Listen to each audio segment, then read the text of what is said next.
Good day, everyone, and welcome to this week's installment of the Anderson Healey Show. This is the Mountain America Credit Union Sun Devil Radio Network program that each week gets you up to speed on all the latest developments in Arizona State University Sun Devil athletics. Hi, everybody. I'm Tim Healey, the radio play-by-play voice of Sun Devil football, men's basketball, and baseball, and it's my pleasure to serve as your co-host for our show each and every week. My regular co-host, Arizona State Vice President for University Athletics, Ray Anderson, can't be with us this week, but filling in once again, we have the best backup man in the business as we welcome in Arizona State Deputy Athletic Director Gene Boyd to this week's show. Good to see you again, Gene. Great to be here again. Great regular gig, almost a semi-regular gig. Hey, we'll do it every 3 or 4 times. There you go, and he's stellar every time he does. We have, as always, 2 guests joining us on this week's show with the puck set to drop on Arizona State's 8th season as a Division I NCAA hockey program. We're going to talk some puck on this week's Anderson Healey Show, as Sun Devil head coach Greg Powers will drop by to help preview his 2023-2024 Sun Devil team. So too will one of Coach Powers' best players as one of the top returning goal scorers in the nation, forward Matthew Kopperud, will be joining us a little bit later on. We begin, though, as we do every week, with a look back at Sun Devil football and what ended up being a frustrating afternoon of football for the Maroon and Gold in Berkeley, California, as the Sun Devils let a winnable football game slip away from them in a 24-21 loss to the Cal Golden Bears at Memorial Stadium in Berkeley last Saturday afternoon. Despite outgaining Cal 430 yards to 326, the Sun Devils lost the game in part, Gene, because of what Coach Kenny Dillingham later described as the Devils' inability to play, in his words, winning situational football. Yeah, Coach Dillingham pays attention to all the details, and going into the game, in the locker room right before when he makes his comments, and then again at halftime especially, he emphasized, let's be the most detail-oriented team out there on the field today. And, some of the details got away and weren't able to close out, on some drives, some late down attempts and things like that. And so that is a focus in practice this week, of course, as we get ready for Colorado. Boy, if you look back at the tape or if you just relive the game in your mind, you think of instances in the second half alone. The Sun Devils had a touchdown nullified, 12 men on the field penalty, had to settle for a field goal. That proved to be costly. ASU allowing Cal to convert on a 3rd and 20 situation, the Bears scoring a touchdown on the next play, and then following an intercepted Trenton Bourguet pass, Cal only had to drive, 11 yards for what ended up being a go-ahead touchdown. And there was that 4th down stop on defense the Sun Devils got, but lost when a pass interference penalty was called. Those little details are what's separating this team from victory. Right. Some of it is mental lapses when people are tired. Some of it is the teaching component and how you learn the intricate details of, for example, how to play defensive back and when to look back for a ball and things like that. So, as you rebuild a program from both a player standpoint, but also, of course, the coaching staff and all the staff around it standpoint, that detail orientation will be critical to get to where you're making consecutive leaps each week. Those things close the gap more quickly than others. Now on the plus side, Trenton Bourguet had his 4th career 300-yard passing game, throwing for 344 yards, even ran for a touchdown. The ASU defense posted 8 tackles for loss. And just basically, Gene, the team competed with all the injuries they've endured, particularly in the offensive line. I thought the O-line showed a little bit of growth on Saturday. No question. These guys are playing hard. I mean, they're committed. And we talked last time I was on a little bit about staying connected to the foundation. That it doesn't matter who you're playing against. It doesn't matter what people are saying. It's the foundation of play hard, understand what you're being coached to do, and in execution. And, when you have guys that you're losing at certain positions, linebacker being another one, the next guy has to step up, but they have to have prepared that week like they were starting. And that's easy to say, not easy to do. Absolutely.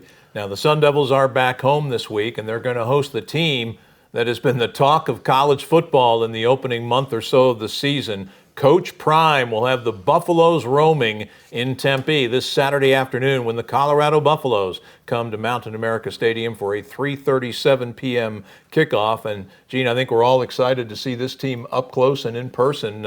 They've been on national television virtually every week for the amazing turnaround that Coach Prime has authored in Boulder. This is a team that was 1-11 a year ago. Most people consider them to be the worst FBS team in the country. And right away this year, under Deion Sanders, Colorado wins its first 3 games, and they've had two losses, a comeback last week that almost came to fruition against USC. Well, we live in an era where brand and branding is important. Coach Sanders has his own brand, independent of being a coach or anything else, right? He has when he was a player in college at Florida State. With the teams that he played in the NFL, and that brand, was perched down in Boulder. Mm-hmm. And, when you have big brands like that, they're attracted to them. Young people who are into social media. I mean, they do all these documentaries and all these kind of things, right? Yeah. And so people are attracted to that. It's certainly flashy, but there is substance.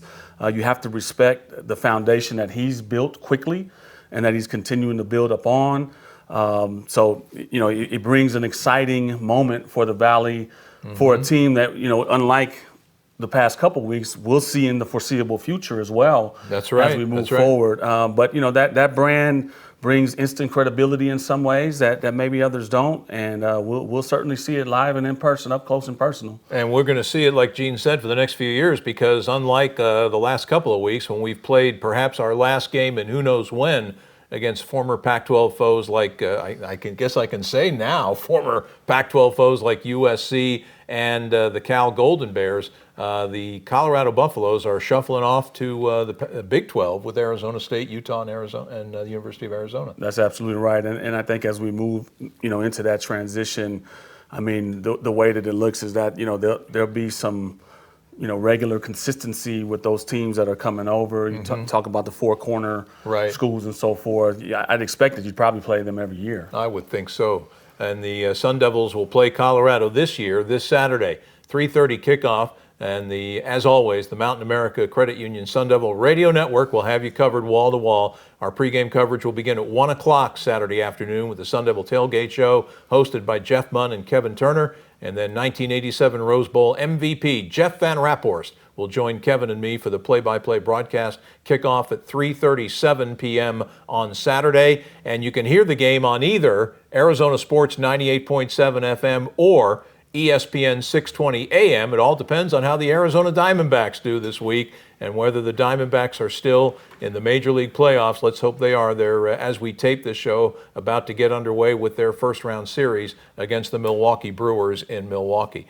Saturday's ASU Colorado football game will be the centerpiece of Arizona State University's Hall of Fame weekend, as 5 outstanding former Sun Devil student athletes, a national championship team, and a legendary former ASU track and field coach will all enter the Sun Devils Hall of Fame this weekend. The Hall of Fame class of 23 includes 4-time NCAA champion thrower Jordan Clark from track and field, 2009 Pac-10 Baseball Player of the Year and longtime Cleveland Indians second baseman Jason Kipnis, ASU football pass-catching great Sean McDonald, Sun Devil water polo's all-time leading scorer Addison McGrath Brown, and former ASU volleyball star Regina Stahl-Mannix.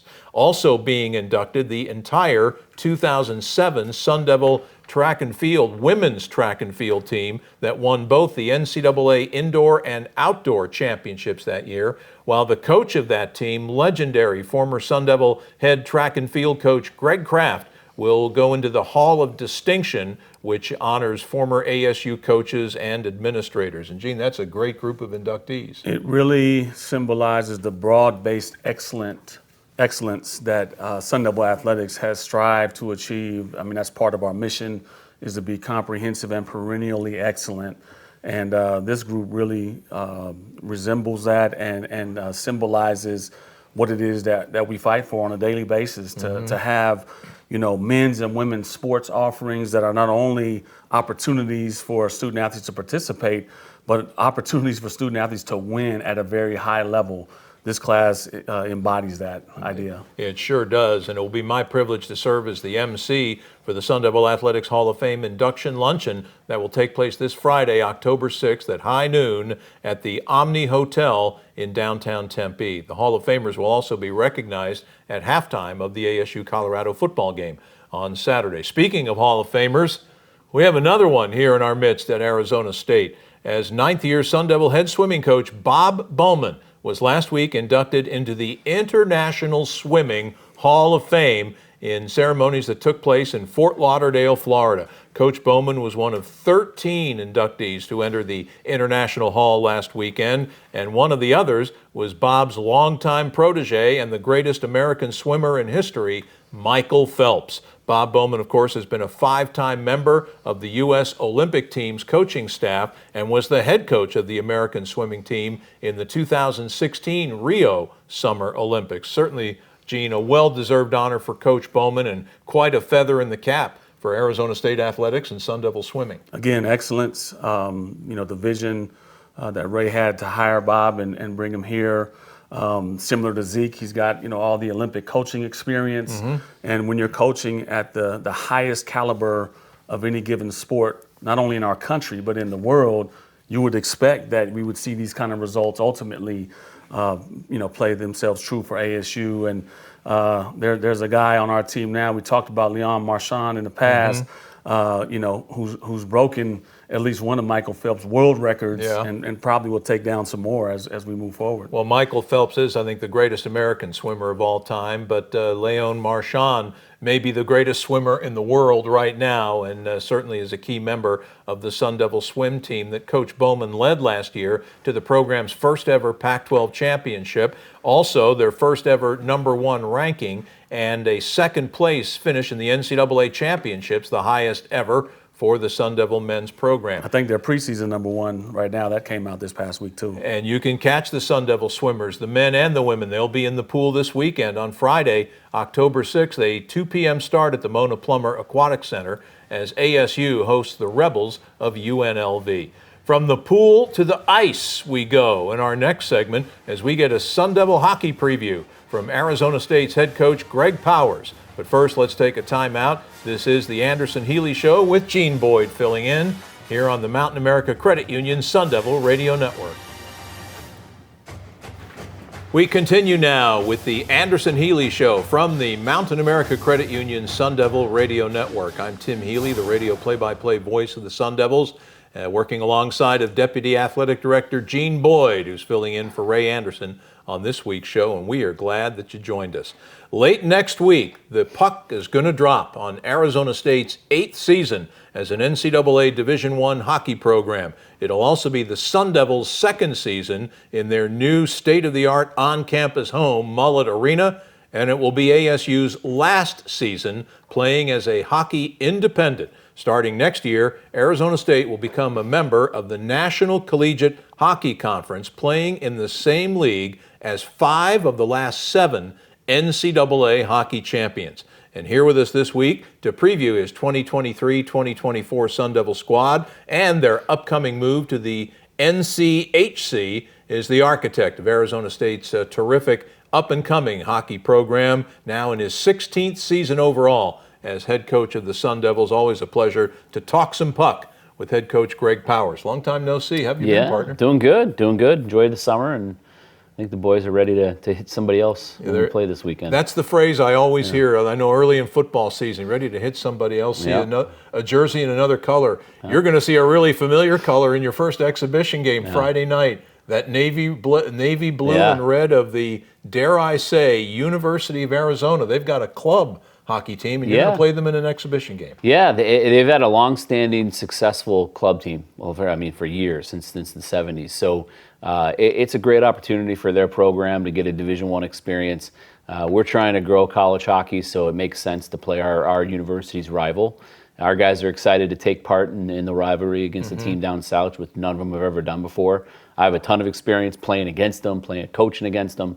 It's going to be a fun environment. And boy, it's probably going to be a packed house, even though just an exhibition game. Do you foresee possibly down the road that this will become an NCAA rivalry between the two You know, I mean, programs. that's always the hope. There would be nothing better for us than to have U of A, elevate, and the hope is we can play them a few times, and maybe there's some supporters that want to level the playing field, so to speak, and elevate them. They're building a new 3,000 seat arena off campus that their team will play in starting next year. So they'll have the facility, and now they just need some more support. But I think it could work. I really do, and hopefully they step up to the plate and at it. It's interesting as I hear you talk, it's very similar to the situation in women's triathlon where they're trying to grow that sport. And we've often heard some surprisingly complimentary talk about the U of A from the standpoint of hoping that they're able to get a program that can make that sport NCAA sanctioned. And it would be great for your program to have an in-state rivalry like that. It would be incredible. I mean, for years prior to our elevation, the rivalry between U of A and ASU in hockey was incredible. We would go to Tucson, play at the Tucson Convention Center. They'd get 7,000 people a game. It was still, to this day, one of the best, if not the best environment I've played in or coached in because of how heated and intense this rivalry is. And when you put it on ice, it's really intense. So it's good that our guys are going to get to experience that again. Like I said earlier today, we don't care what U of A is. We don't care if they're club, intramural, varsity, the Little Sisters of the Poor. We're going after them. Right? They have the Block A, and we're gonna show up and treat it like any other game that we would, and enjoy the experience of playing them. It should be a great atmosphere at the Mullet this Friday for that exhibition game for sure. And boy, pretty exciting news this summer about the move coming up starting next year to the National Collegiate Hockey Conference. How did this come about? And clearly, you on so many levels, this is going to be a positive impact on your program. Yeah, well, we had conversations with them prior to ever playing a Division I game. And they were in their just second year as a conference. So it really at that point in time in our tenure as a Division I program, we weren't ready. We needed to get our house in order. We needed to get established, get our footing under us, and get an arena solved, which we did. They needed to get their house in order as a new conference, and both did. And now it happened. It's a great match. They were looking to expand and picked up a Power 5 institution with a brand new arena and easy access for all their teams and fans to fly into during the winter and to a desirable place. So it was a great fit. They're the SEC of college hockey. 5 of the last 7 national champions have come from that conference. They're a powerhouse. There's no weekends off, and what it's done for recruiting is incredible. It's got us access to kids that we've never had access to before, and with the 2 new coaches that we did hire. One, Albie O'Connell is known as the best recruiter in college hockey. Recruiting's taken on an entirely different twist since then. Well, to amplify what Greg said, I mean, you look at the lineup. North Dakota won the Frozen Four in 2016. The University of Denver won it in 17 and 22. Minnesota Duluth won the national championship 2018 and 19. They're all in this conference with Arizona State. Yeah, it's a special conference, and everywhere you go is a tough place to play with great crowds, great facilities, and storied traditions. So we're looking forward to being a part of it. And you've had some experience playing some of those teams. In fact, I would venture to say one of your most memorable wins, if not the most memorable win last year, was your 3-2 victory over North Dakota in front of 15,000 fans at T-Mobile Arena in Las Vegas last October 29th, with about 14,000 of those folks wearing North Dakota green. Yeah, it was an incredible experience. We're going to have a guy that scored a goal in that game for us to get us going, Matthew Kopperud, on the show here in a little bit. But it was an unbelievable win for our program, and one that really, can be a program-defining win. They're a program that we were really looking forward to playing, and one of the last that we hadn't played. Like you said, a very storied program with an incredible fan base, and to go up in that environment, in that setting, and beat them the first time we played them is a huge feather in our players and our program's cap. How do you look back on last year? So many layers to it. On the ice, an 18 and 21 final record, though a winning record at the Mullet, 14 and 10. But playing in the new arena and all the excitement that generated. What are your primary takeaways when you reflect back on Well, I season? think it was one of the toughest schedules, if not the toughest schedule we've ever had. It was very difficult. So there weren't many weekends off, if any. And really, it was a frustrating year because we had a good team. We had a talented team. We were just a little too young, a little too light. and couldn't stay healthy. And we had more man games missed really in the last 2/3 of the year than the last 4 years combined. Wow. It was to a point where we had to call up a forward from the club team to just have 9 forwards. So it was one of those years. We didn't get a lot of bounces and things go our way, but we did have some really good program-defining wins against teams like North Dakota and Minnesota and Boston College. So some things we can build off of, but we're ready for this year and we're ready to look ahead. Tell us about the team you have assembled this year. How you feel about this bunch? We retooled our roster and really we were really comfortable, even losing guys like Josh Doan and Robert Masters-Simone. We were very comfortable with the skill and the goal scoring that we had returning. We have a Matthew Kopperud who's healthier than he's ever been, and knock on wood, and when he was healthy last, he scored 22 goals as a sophomore. We have a kid like Alex Young, who we brought in from Colgate, who was a 21 goal scorer at Colgate. 20 goal scorers in college hockey are very hard to find. We have 2 on our roster right now, and a kid like Lucas Sillinger, who looks great and transferred to us from Bemidji, had 38 points his last year there. But adding the grit, the size, the experience, the age, the veteran presence with a kid like Brian Chambers and Tyler Gratton and Brandon Tabak and Kate Alami from Boston College, it's going to really help us. And last year you brought in a netminder from the transfer portal, and boy, TJ Semptenfelder really did a job for you. I think he was second in the nation in saves and tied for 4th nationally with 5 shutouts last year. He's a hell of a goalie, a great kid and a great leader, and he is he looks now better than I've ever seen him. He had a huge offseason. He's in great shape. He's ready to go. He's in a great headspace, and I think TJ is going to have a monster year. Now, your season opener, we talked about the Arizona exhibition game this Friday, October 6th. Your regular season opener is the very next weekend, 2 games set on Friday and Saturday, October 13th and 14th against Merrimack College, which is from the state of Massachusetts. And tell us about that school and opening up the regular season coming up. For the casual college sports fan that doesn't know college hockey, they're going to say, who's Merrimack? College hockey people or people in our community know how good they are. I think they're preseason ranked number 12 in the country. They were an NCAA tournament team last year. They lost in overtime in the Hockey East Finals. They returned pretty much their entire roster.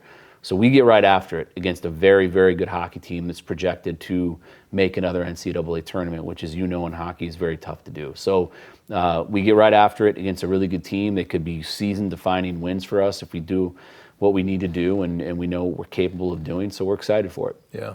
I know you would love your final season as a hockey independent to end in an NCAA berth. Yeah. How realistic a goal do you think that is? It's incredibly realistic. There's not a guy in a room that doesn't believe that shouldn't happen, and there's not a guy that believes it won't. We're wearing this last year as an independent as a badge of honor. We have kids like Kopp who've been here for 4 years and helped us build this program through the independent phase. So this is the final page of the first chapter of Sun Devil hockey, and we want to end it on a high note, get back to a tournament. We've proven we can do it. We've done it twice technically as an independent out of Oceanside, so there's no reason why we can't do it this year. When you go to the conference play, what will the scheduling paradigm be like? Will you play every opponent home and away? Yeah, it'll be, so there's 24 league games a year. We are in a scheduling pod with Denver and Colorado College, so we do home and homes with them every year. So that's an automatic 8 games, and then the rest of the 16 are split up evenly between the teams from the other pods. So you'll get an equal distribution of 12 and 12, but you have a pod of 3 teams. You mentioned Albie O'Connell, one of 2, I understand, new additions to your coaching staff this year. Talk about the other one. Yeah, Dana Borges, he was the associate head coach at Colgate, young coach, up-and-coming coach. He's going to be a head coach one day. He's very organized, very, very bright, very good recruiter. Great communicator, and he's done a great job. We're really lucky to have him, and he's going to do a lot of penalty kill stuff and skill development and player development focused role, and the guys are enjoying him, and we're lucky to have him. And we're happy to say we're going to be doing more of your games on the radio this year with Tyler and Alex, and you're going to have a show. Talk about your radio show every other Tuesday. Yeah, every other Tuesday at Cold Beer and Cheeseburgers in Scottsdale and Old Town, so that's going to be a great location for it. And yeah, we're excited to have Tyler and and his sidekick on the road with us, and we'll have to make sure they behave themselves. There you It's go. always a struggle with Tyler. Yeah, that's the rumor that goes around the office. That's for sure. We're hockey season again. The puck drops Friday night in the exhibition game against the U of A, and then next Friday, October 13th, Merrimack College at Mullet Arena, 7 p.m. Game start there, face-off time, and we hope to see you all out there. Greg, always great to visit with you. Thanks for coming on, and best of luck this season. Same. Thanks, Tim. Sun Devil hockey coach Greg Powers has been our guest on this segment of the Anderson Healey Show. Coming up, we will talk with one of Greg's players, the fella that he mentioned in the interview, one of the top returning goal scorers in the country, as ASU's alternate team captain Matthew Kopperud will join us momentarily. But first, this timeout. This is the Anderson Healey Show from the Mountain America Credit Union Sun Devil Radio Network. We welcome you back to the Anderson Healey Show from the Mountain America Credit Union Sun Devil Radio Network. I'm Tim Healey, the radio play-by-play broadcaster for Sun Devil football, men's basketball, and baseball. Deputy Athletic Director Gene Boyd filling in for Ray Anderson this week. We visited in our last segment with Sun Devil hockey coach Greg Powers. Now you're going to meet one of Coach Powers' team captains for the upcoming 23-24 hockey season that gets underway next week. This young man will enter the 23-24 season as the fifth leading active goal scorer in Division I hockey with 41 career goals, which places him second on Arizona State's all-time goal-scoring list. His 24 career power play goals tops among active NCAA players and the second most in ASU history. His 72 career points, sixth best all-time here at Arizona State. No wonder he'll be wearing an A on his sweater this season,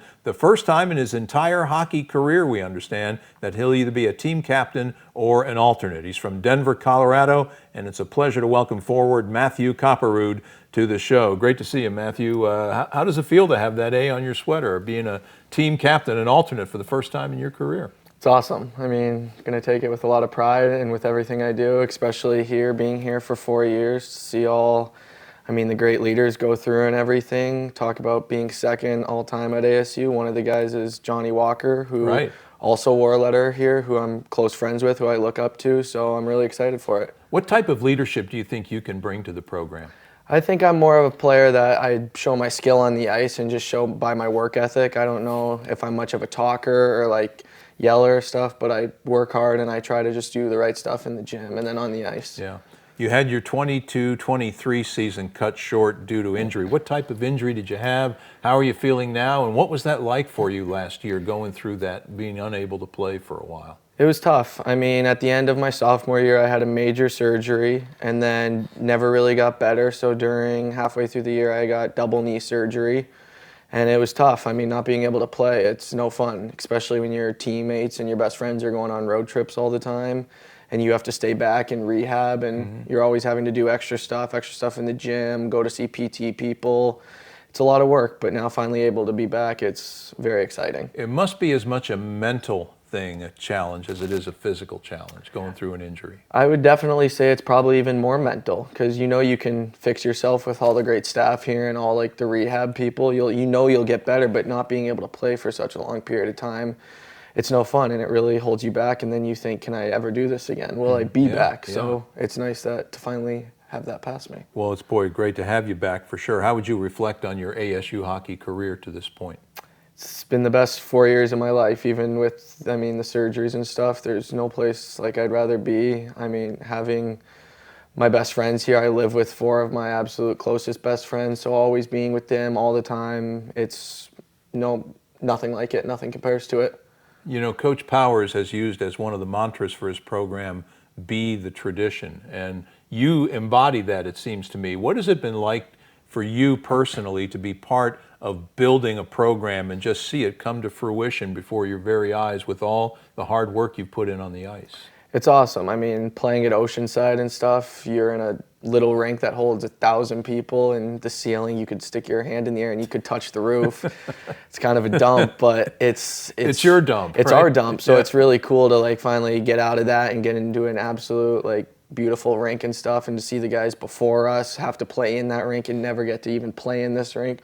So I'm really lucky too to be able to play in Mullet, and that my time didn't run up before getting to go into there. Boy, for sure. What's it like playing? I guess they call the student section the Mullet Maniacs right now. What's it like playing in that environment? I mean, you guys had a pretty solid, close to 5,000 fans for every single home game last year. Yep. I mean, I've played in a lot of college rinks now, and that I would still say is the absolute craziest atmosphere I've ever played in, with like our student section and stuff. When they're announcing the starting lineup, they all have their arms back on each other, rocking back and forth.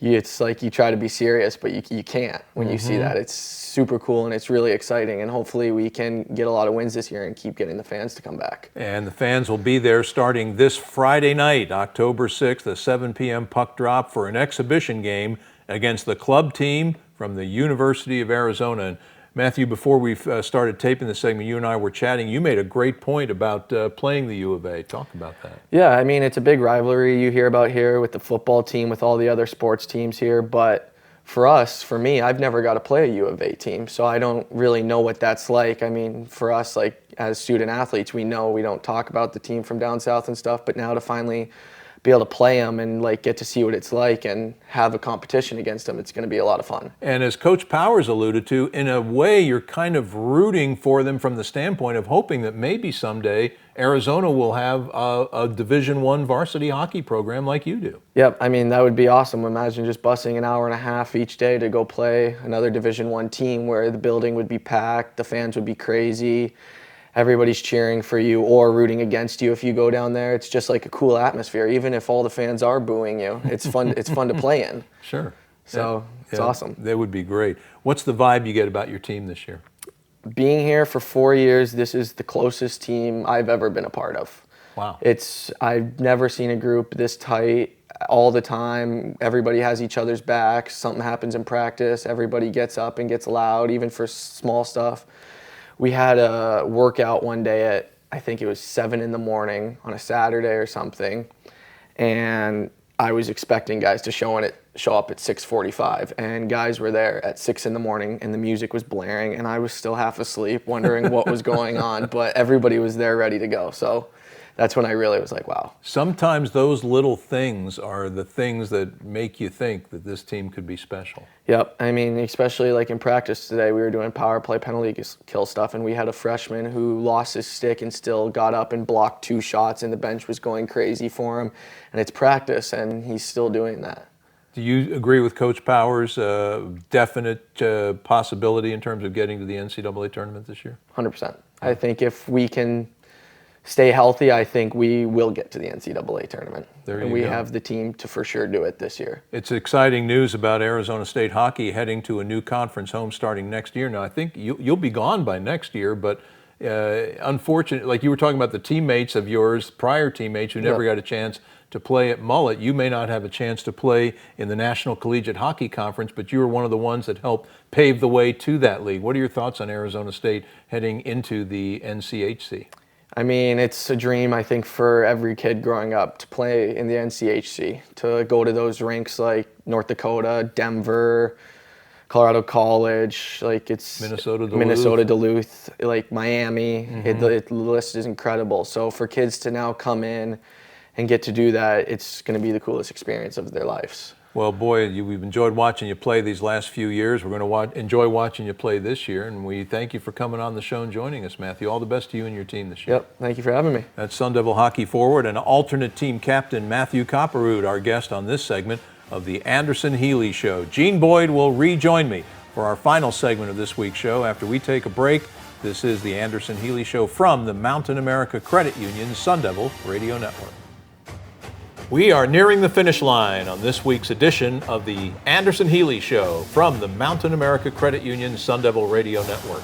I'm Tim Healey, the radio play-by-play voice of the Sun Devils. Delighted you're with us this week. We are rejoined now by Arizona State Deputy Athletic Director Gene Boyd, filling in for Ray Anderson as we talk some volleyball. It was a bad news, good news weekend in the Bay Area for the Sun Devils' 23rd ranked volleyball team this past weekend. The bad news, Arizona State's season-opening 14-match winning streak, which represented the third best start to a season in program history, came to an end last Friday evening at third-ranked Stanford as the Sun Devils fell in straight sets to the Stanford Cardinal. The good news, Gene, is that Coach J.J. Van Niel's team didn't mope about that loss very long as they turned things right around on Sunday afternoon and pulled out a 5-set thriller, defeating Cal over in Berkeley. I think Coach Van Niel is building something special. He's got the right mindset, certainly the right philosophy. It's a well-coached group. They're playing extremely hard as a team. It was cool this weekend, as a side note, that we had football, volleyball, and soccer all in the Bay Area. And so they were all going to each other's games. That's pretty cool. I was out at soccer on Thursday night, and the volleyball team was there. The soccer team was at the football game. Yeah, so that was a nice opportunity for them to support each other in a unique way. That's one of the really cool things about college athletics, too, when you see teams and student athletes supporting their friends and colleagues in other sports here at Arizona State. Among the ASU stars at Cal, the usual cast of characters, Marta Levinska. She set a new career high with 30 kills in the match win against the Golden Bears, while the young lady who was our guest here on the show a couple of weeks ago, Shannon Shields, had a career high of her own, 54 assists in that match win over Cal. Those are two program veterans that have really stood tall in this great start for volleyball. Well, I think what you see in this transition under JJ's watch is that individuals who maybe weren't performing as well previously have new life, so to speak, as many people often do when there's a new coach. Sure. And that JJ's really, produced a system that's getting the most out of them, and they're performing at a very high level. Now, volleyball will be back home this weekend to host the Pac-12's LA schools in two different venues, I might add. The Sun Devils will host the USC Trojans this coming Friday evening, October the 6th, at Desert Financial Arena, and that match will start at 6 p.m. And then on Sunday afternoon, it's back over to the Mullet when ASU hosts UCLA at 1 p.m. at Mullet Arena. Of course, they got two tremendous crowds. Volleyball did 2 weekends ago at Mullet against Arizona and Washington. And oh, by the way, the Sun Devils won both matches. Like volleyball, as Gene referenced, the Sun Devil women's soccer team was also in the Bay Area last weekend. Coach Graham Winkworth's squad lost a tough one on Thursday night, a 2-1 decision at the hands of the third-ranked Stanford Cardinal. Stanford's so good at so many sports. We mentioned they were third-ranked in volleyball, took down Arizona State, and their third-ranked soccer team edged Coach Winkworth's squad by the score of 2-1. Then on Sunday, ASU and California played to a 1-1 tie in Berkeley. It was Arizona State's fourth tie of the season. Anasia Colon scoring the Sun Devils' lone goal. It was her team-leading 7th goal of the season. Yeah, bizarre 4 ties, right? Yeah, really. You don't see that often. But it also, continues to emphasize as we're in the last year of the Pac-12, just you mentioned how highly ranked Stanford is. I mean, every weekend you're competing against people who are at the top of the national scene as it relates to all of our sports. And Graham has continued to do a great job of playing gritty soccer and getting the most out of his players. He's continued to recruit well, and they're in the thick of things. Yeah, they've played well. Volleyball's played well. It's been a terrific fall so far for those two sports, and soccer's overall record now kind of a bizarre one, 6-2-4, and they are 1-1-1 in conference play. And like volleyball, soccer will be back home this weekend. They'll be taking on the Washington schools. ASU will host the Washington Huskies this Thursday night, October 5th, a 7 p.m. start over at Sun Devil Soccer Stadium, and then it will be ASU against Washington State on Sunday at 12 noon. Finally this week, Sun Devil Cross Country competed last weekend at the Dave Murray Invitational in Tucson, hosted by the University of Arizona. The ASU women placed 5th in the 7-team event, with Sadie Heringa posting the Sun Devils' best finish, an 11th place finish, with a personal best time of 21 minutes, 29.1 seconds in the 6K run. The Sun Devil men's team finished 7th, but Phoenix Desert Vista High School product Jonathan Estrada posted the best men's finish. He placed 18th with a time of 25 minutes, 10.5 seconds in the 8K. Yeah, I mean, it's a continued area of emphasis for Coach Miller, Deion Miller, as he oversees the entire program of track and field and cross country. And, these are individuals, of course, you have the cross country segment, right? But then you have the distance events in relate to track. So you're kind of doing two things at once. You're competing in real time, but you're also getting ready for a track season to come. Yeah. And they continue to do that. Next up for cross country, the Highlander Invitational in Riverside, California, next Saturday, October 14th. With that, we bring down the curtain on this week's installment of the Anderson Healey Show, and we thank you so much for joining us. Some quick thank yous before we leave. Thanks to our executive producer, Arizona State Senior Associate Athletic Director Doug Tamaro, for his help. Our terrific engineer, producer, technical director, Sean Crespin of the Mountain America Credit Union Sun Devil Radio Network. Want to give a shout out to our terrific group of Sun Devil Network interns this fall, Jacob Jones, Evan Reiser, and Bobby Hurley Jr. And thanks to our show scheduler, the inimitable Kim Nelson of Sun Devil Athletics. We'll be back next week with another edition of the Anderson Healey Show, at which time Ray Anderson will rejoin me, and we hope you will too. Gene, again, great to have you fill in. I'll look up inimitable. Is that how you pronounce it? I looked that up. I'm not sure I said it right. I'll look that up on the way out, but it's always an honor and a pleasure. As my wife says, Google it. It'll be there. Will do. Till next time, for Gene Boyd and for Ray Anderson, I'm Tim Healey. We thank you for joining us on the Anderson Healey Show. So long, everybody. Go Devils.